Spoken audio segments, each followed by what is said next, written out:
It's the Robert Scott Bell Show. Yeah, let's talk to some youngins. The Utes. The Utes of America and the world. Take over. Come on, you guys have it because, the elders have really ratcheted it up in a really kind of, let's just say it, a sucky way. And the inheritance, when we talk about going back to the origin point of the organic American republic, what hath you wrought a republic if you can keep it? Clearly, we haven't kept it in good shape. And partly is our abandonment of that First Amendment. I mentioned it in terms of healing, health, supplements. In Robin Williams' case, getting on a drug that causes suicide for early-stage Parkinson's. And if anybody puts out natural remedies, for instance, for Ebola even, they're going to be pilloried by the federal agencies. And we'll get to that in a little while. But what are the young people of America seeing? What are the teenagers seeing? Are they buying the same lines that perhaps our generation and previous generations bought? Well, letting us know that right now is Andrew Demeter. He's getting ready to crank up a new network called Teen Take. And he's the guy, if you remember, we covered the story a couple of months back. He was asking Nancy Pelosi some very pointed questions about NSA spying. Andrew, welcome to the Robert Scott Bell Show. Thanks so much for having me on, Robert. And just to clarify before we get into it, Teen Take is actually the network YouTube channel I already have. And then the name of the new one that I'm launching is called Politicast, just to be clear. Thank you very much. Politicast. All right. Correct. All right. So if it's Politicast, no one's going to know it's Teen Take. But I guess what you're going for is it doesn't matter that we're teens or youth. You just need to be paying attention to what we're broadcasting. Right. So to kind of give you the synopsis, I'm glad you brought that up because one of the, tenets, I guess, for lack of a better word, that we'll try to accomplish on the network will be exactly that. You don't necessarily have to be a teen to, understand this content. We want to sort of break down the buzzwords and bureaucratic language of media and government to simplify the news without diluting its substance. So that's one of the main, goals we have with Politicast. But to kind of go into the reasoning behind why I'm doing this, essentially my logic behind this is just that the youth is the future of our country and our world, and right now it just seems like a very select handful of teens and youth are actually interested in politics. And I heard this quote once, if you don't take an interest in politics, they'll take an interest in you. And I think that really reigns true, and that's why people like myself and my peers need to begin, becoming knowledgeable and paying attention to politics. Well, I don't want to get stereotypical here, but, in youth, they say all youth are liberal. When they get older, they supposedly get conservative. You're in your youth as a teen, and you were very much pointing questions directed at Nancy Pelosi in the midst of a number of other youth with you that really transcended a left-right perspective and just went to the heart of, for instance, hey, what's with all this NSA spying? And it didn't matter whether she was liberal because you would probably ask the same question of a conservative. Exactly, and that's one of the things, another thing with Politicast that we want to accomplish is, kind of breaking, as it's termed now, the left-right paradigm that we see in media. Fox News is considered predominantly conservative, MSNBC, CNN predominantly liberal. So what we want to do is actually offer a platform for teens who are already interested in politics to disseminate their opinions and, what their thoughts are on current events. And we want to give them that platform, but we don't want it to just be for, libertarians or just conservatives or just liberals. We want it to be for all those people, because whether or not we agree or say I agree, I consider myself a libertarian. I accept and acknowledge that. So we don't want it to just be one of these niche kind of organizations that try to, get their agenda out there and actualize their agenda. So we want a platform for people of all different political persuasions to just get their opinions out there, because I say this in the promotional video, the trailer video that I made for this Indiegogo campaign that is Politicast, and I said, as individuals, we're biased, but together our opinions will span the entire political spectrum, and I think that's sort of what media's initial intent was, being the fourth estate, but now that we see it so subsidized and and it's subject to all this corporatocracy that we see. That kind of notion of being unbiased and covering all the political spectrum is really gone. Well, you definitely, my friend, have oppositional defiance disorder according to the DSM. You're in good company here. Again, you look to see, let's say, the deeper meaning in stories, maybe the origin points as opposed to just dancing on superficiality. As you said, we talk about the Hegelian dialectic. Super Don loves it when I mention the Hegelian dialectic. Do they teach that in school anymore? No, but yeah, I'm glad you mentioned that. Problem, reaction, solution. That's basically the template that governments use now. But going back to Politicast for a second to kind of finish up my elevator pitch, I guess, I mentioned that we're going to get teens who are already interested in politics, get them on the network, and then as far as how we're going to do that, like I said, we're going to get teens who are already interested in politics, and then we plan to actually rent out a professional TV studio locally in Cleveland, and then by having a news desk, having flashy graphics and looking professional and everything, I think that will ideally, grab viewers' attentions and keep them retentive. So that's kind of the first step of the process. And then the second step is syndicating that content via social media, which we know teens can't get enough of. And then in so doing, we hope to really inspire other politically uninvolved youth to begin taking action and joining forces with Politicast, because we want this to be something that can be done locally in Cleveland to cover stories like the RNC that's going to be coming here in 2016. We want this to be national as well, so we can have reporters, youth reporters and presenters traveling across the nation. And then for people who can't, be in the U.S., we also want to reach out and have international contributors who are youth-oriented, like say having a youth activist in the Middle East or something like that. It's like right now, what are youth and teens thinking in Gaza? It's like we really don't have a resource like that right now. We're talking with Andrew Demeter, and he is with Teen Talk. He's got his own YouTube channel working on developing Politicast. Fascinating. I'm very excited about what you're doing. Again, we spotlighted his confrontation with Nancy Pelosi some months ago. YouTube has gone, I think, 750,000 views or something there. We've got it linked up in the show notes at robertscottbell.com. Take you right to his YouTube channel. Also a place for the Teen Talk on Facebook as well. Now, you mentioned the Middle East. You mentioned Gaza. I love the thought of going to the youth in those areas and trying to get it an unfiltered perspective that is not so much politically clouded as it is the human experience, the human story of how the young people are seeing these events. Of course, we can certainly interview folks here in America about viewpoints, but being right at the heart of what they're experiencing is something I don't see much coverage of from that perspective.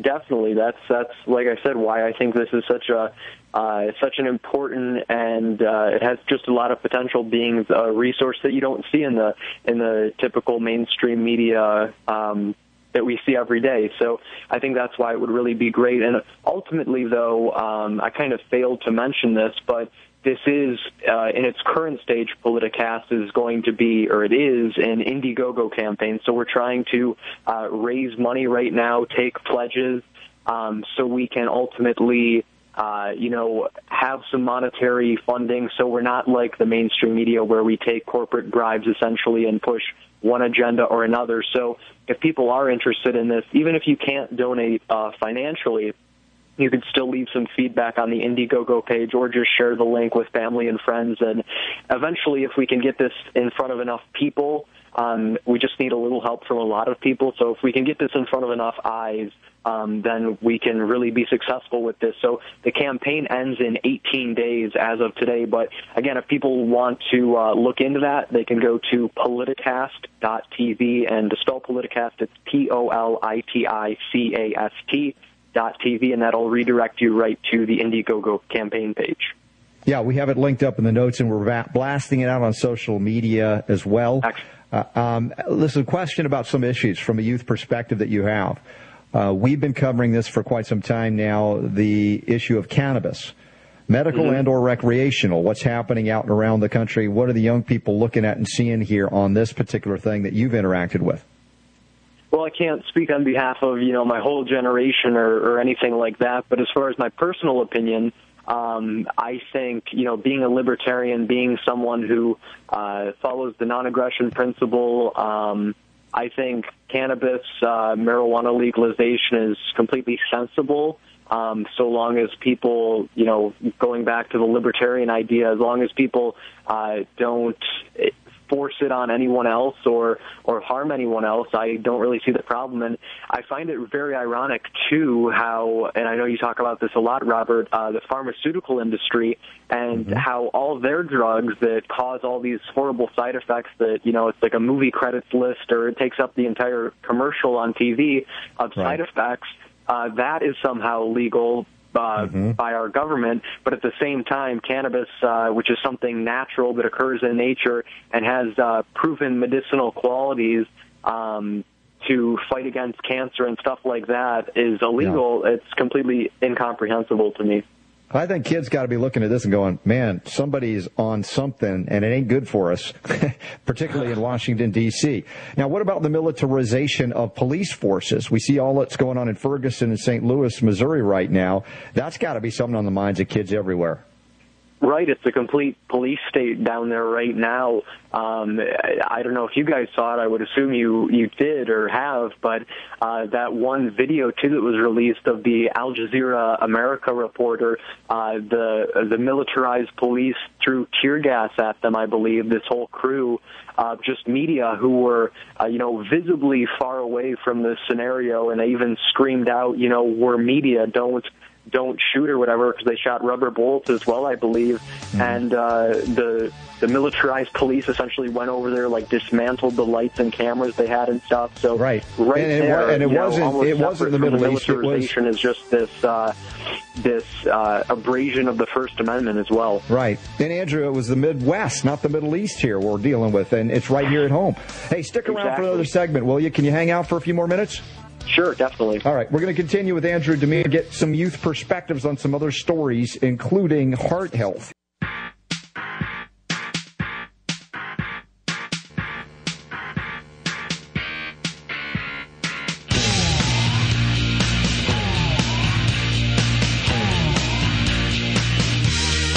All right, continuing now, a few more minutes with Andrew Demeter, Teen Talk, and, of course, PolitiFact.tv to go to the Indiegogo campaign if you'd like to see a youth network rise up and take it to the man and the woman, like Nancy Pelosi, like you did. Any truth to the rumor there, Andrew, that after you finished questioning Nancy Pelosi that they renditioned you to a foreign country, or did it sound something more like this? As they were walking you out the room. No, surprisingly, I wasn't put into another country or anything like that. I got a lot of comments saying I'd be detained and put in Guantanamo Bay very shortly, but thankfully that hasn't happened just yet. Wow, like black helicopters and stuff, or? Oh yeah. Wow. All right. They're real. Hey, have you seen Weird Al Yankovic's play on the song Royals about foil? Yeah, I did see that actually a while ago. Oh, that was a classic parody. Loved that. But, on a more serious note, when we talk about health, you mentioned the drugs. I brought on the idea, and comedian Rob Schneider agrees with me, that the drugs themselves that were given to Robin Williams for his potential neurological degradation that they said he had may have, in fact, induced the suicide. And I'm thinking, the young people got to wake up, because I grew up on medical drugs, FDA drugs, before I woke up. I was harmed by them. And I'm saying we have a large youth audience around the world that listen to this show. And we didn't intend it to be, but I'm so thrilled that the message is getting across to the young people. Are you finding something similar in this regard, that they're questioning doctors, questioning drugs, questioning vaccines in your, let's say, peer group? I'm really not sure on that. I haven't really discussed that too much, but I think just in general, I guess, I think social media, and that's kind of what we're trying to harness with Politicast as well, is really providing a lot of new information, a new avenue of information, and it's decentralizing a lot of this, government propaganda and all that type of stuff that we learn, whether it be from media or school or whatever. I think a lot of people are learning about, alternative health stuff and stuff like that from social media, as opposed to, just having propaganda or hearing propaganda from one particular area, if that makes sense. Yeah, absolutely it does. Absolutely. Now, you're a rising junior in high school this year, is that correct? Correct. Well, you're doing a bang-up job of extraordinary things that are going to make an impact already with the Nancy Pelosi questioning. But I do want to give you a little heads up if you do end up going to university, because I was there, and what they eat in college is very scary. And we've got a big story here that just came out about hurting your heart, and I don't want to see any young person get harmed of their heart or anything. And it turns out the thing that they've identified now that is hurting your heart, especially college-age kids, but not exclusively, get ready for this, it's instant noodles. Really? Yeah, instant noodles. And I'm very concerned because, again, if you go off to college, everybody does ramen in college. I don't know if they make organic ramen or not. But, again, nutritional. I'm concerned for the kids raised on Fruit Loops and Ding Dongs and Ho-Hos. Is that still the case? Yeah, definitely, and it's kind of funny. I guess it's kind of a cynical comment I have, but if I remember correctly, I think when President Obama and his wife just got out of college or were still in college or something like that, I remember them, I'm pretty sure they said they ate a lot of ramen and, like you said, instant noodles, so maybe there's a correlation there. I'm not entirely sure, but that's shocking. You know what? You're right. I that. remember that. Barack Obama and Michelle Obama did indeed eat ramen noodles. That explains something. I don't know what, but something there. Hey, listen. So is half the population, but anyway. Yeah, exactly. Well, listen, if you're going to do that, please take extra selenium, extra chromium, extra silica. Call up our friend Jonathan at choosetobehealthy.com. He's at 866-424-1077, 866-424-1077. And next hour, we're going to tackle Ebola in ways unapproved by any federal agency anywhere.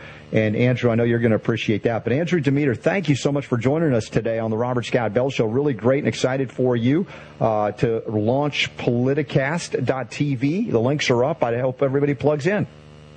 Yeah, thanks for having me on, Robert. I really appreciate it. And, yeah, just in closing, if everyone could just go to that site you just said, politicast.tv. And like I said, if you can't even donate, that's fine. If you could just share it with family and friends, it would be greatly appreciated.